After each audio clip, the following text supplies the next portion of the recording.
What is up, everybody?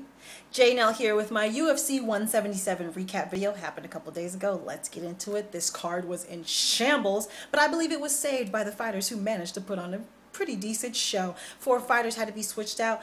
2 of them due to not making weight, the most notable, Renan Barão. Let's get into it. First up, Yancy Medeiros versus Damon Jackson. Yancy managed to get the submission in the second round with a nasty, like, modified guillotine, modified reverse bulldog. I heard Joe Rogan said he went for a guillotine, then Damon tried to twist out of it, but Yancy didn't let go of his neck, kind of had him with face up on his back. It was nasty. Good win for Yancy Medeiros. Let me know, who would you like to see him fight next? Next up, fight of the night, Ramsey Najim versus Diego Ferreira. They're going back and forth. This ended in the second round. They were going back and forth, throwing blows. That's why it was fight of the night. I found myself waiting for Diego to get the win because he was just more controlled the entire time. Yes, he was going at it, but his combinations just were cleaner. He was more controlled, more focused. I had a feeling he would figure it out, and he did. He got the KO in the second round. Who would you like to see Diego Ferreira fight next? Next up, the ladies. We saw Shayna Baszler take on Bet Carrera. I blend that last name together because I'm saying it wrong. Everyone says it different. This was a good fight. Kind of one-sided. I believe Bet won the first round, and then she got the finish in the second round. Shayna was pretty much out on her feet. There were some folks saying this was a controversial ref stoppage. I don't think so. I think it was a good stoppage. The only thing holding up Shayna was the fence. Bet wasn't landing punches. She was landing combinations. 3-4 shot combinations, head, body, clean. Shayna wasn't lifting up her hands, wasn't defending herself at all, wasn't ducking and diving and dodging and moving. None of that. I believe she was out on her feet. This was a good stoppage. Afterwards, she called out Ronda Rousey. In the post-press conference, they asked Bet again about Ronda Rousey. She said she liked that shot. I think she has a fight, maybe 2 more, before she could really start demanding the title shot there. You have Kat Zingano, who's fighting very soon. Holly Holmes is coming. There's contract negotiations with Gina Carano and even Cyborg, I'm hearing now. So, yeah, I believe she has 1 fight or 2 left. Let me know who you'd like to see Bet Carrera fight next. Next up, co-main event, some controversy. Tony Ferguson versus Danny Castillo. All right, so first round, I believe Tony won. I believe he just won the stand-up game. Plus, he had a Darce choke attempt that was unsuccessful, but I believe he won the first round. Now, rounds 2 and 3 consisted of Danny Castillo taking him down and laying and praying. No offense. None. No elbows, no punches, no submission attempts.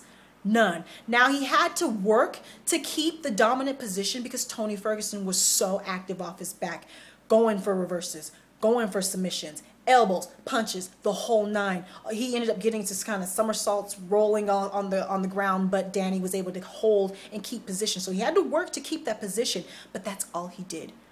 No offense.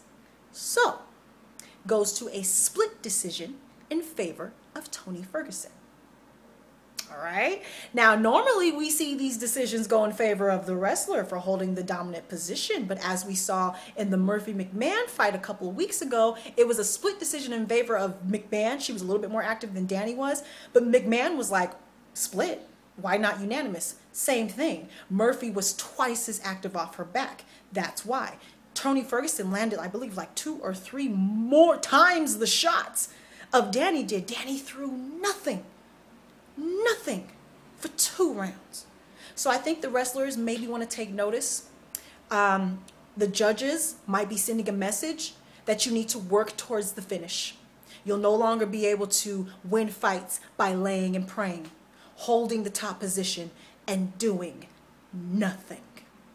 I'd be on alert if I was a wrestler. That's all I'm saying. Let me know how you feel about that decision. Who should have won? You like the decision? Do you like the new trend? Is it a new trend? Let me know how you feel. Let me know who would you like to see both men fight next, Danny Castillo and Tony Ferguson.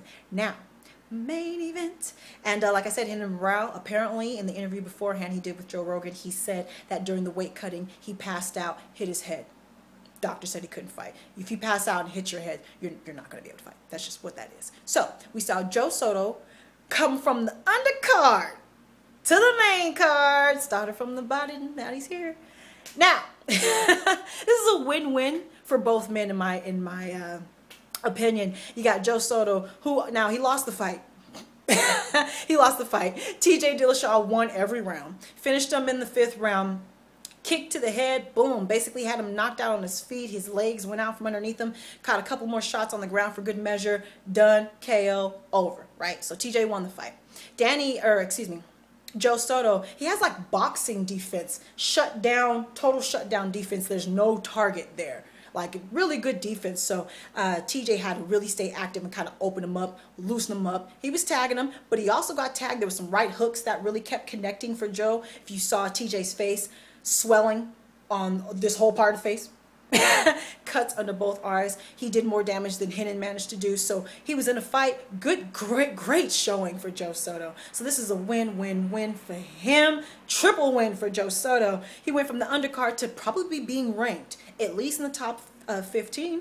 Maybe even ranked like number 11 or 10. Who knows? So great job for him. And for TJ Dillashaw, you look like a stand-up champ. You took on someone 1 day's notice, switching your opponent. You went hometown, put on a good show, won. Good showing for TJ Dillashaw. I believe this was a win-win. I believe these fighters saved this card. And yeah, let me know what you feel, especially about the kind of controversial decisions there. Any injury updates, and take care. Talk to me. Goodbye.